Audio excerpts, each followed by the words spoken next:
tape, whether it's from college days or some of the younger guys from their high school days.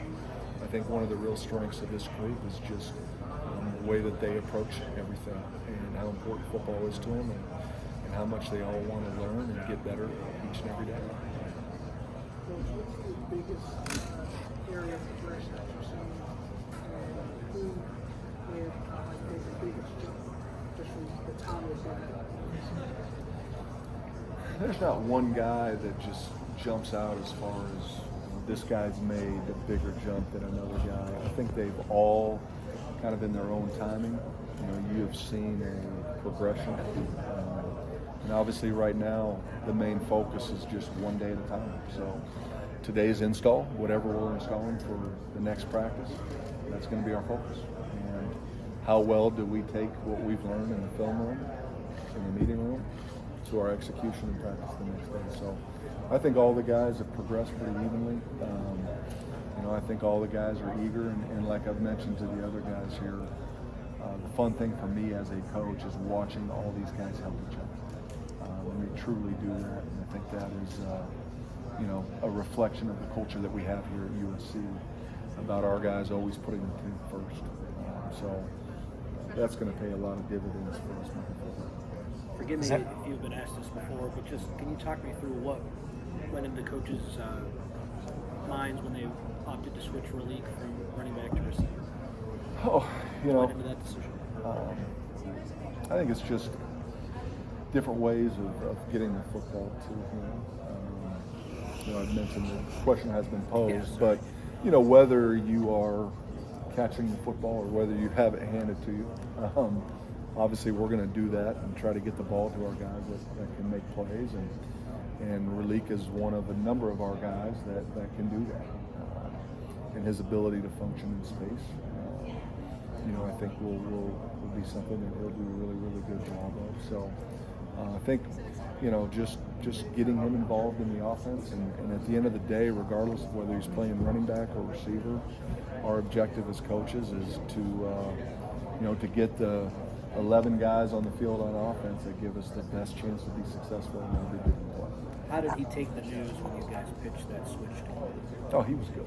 Yeah, it was a transition, and okay, now, right, you have all those things that you've learned from the previous position, and who knows, those things could still continue to be part of his role as we move forward, but the next day he had his notepad, his pen, and he was ready to go to work. How comfortable is he with all the responsibilities? What's that? How comfortable is he in the slot with all the responsibilities and routes and everything? Oh, he's very comfortable. And again, it's still every day. We, one day at a time. That's the big thing. It's not to get too far ahead of ourselves. Let's take this one install or this one practice plan and let's work our butt off to learn it and then have our execution be a reflection of the work that we put in prior to practice. And so he's done a really good job, and as I mentioned before, our guys all help each other out a lot, and our guys all communicate amongst each other a lot. Our quarterbacks obviously do a tremendous job, all of them across the board, of taking those receivers and spending time with them too, on their own, away from us, to make sure that we're all on the same page. So he's doing a good job. He's attacking it, and we just got to continue to strive and be hungry to get better every single day. What's the biggest challenge for him in making that switch? I think the challenge is whether you're in the backfield or at receiver, they're all the same as far as just making sure that you know your assignment, your alignment. So for him, I don't think there's anything specific that jumps out that this has been the biggest challenge. It's just coming to the facility every day and being hungry and being eager to learn, which he has been, and I think he'll do a really good job with it. Zachariah came in with so much talent, obviously. What's the one thing you had to work on the most with him through the spring and through the summer? Oh, the big thing for any young player, regardless of whether it's Zachariah or somebody else, is just learning the new language. I think, the players that we recruit, I think a big reason why they come to USC or they want to come play for Coach Riley and the system, they have a feel for what the culture's like before they get here. And then obviously, once you're in it, you're really, really in it. And you got to make sure you're keeping pace with all the guys that are leaders on the team. But, the biggest thing for any young player is learning the language and And obviously, the alignments, the assignments, and all that stuff takes time, but he worked very hard in the spring. He's worked hard this summer.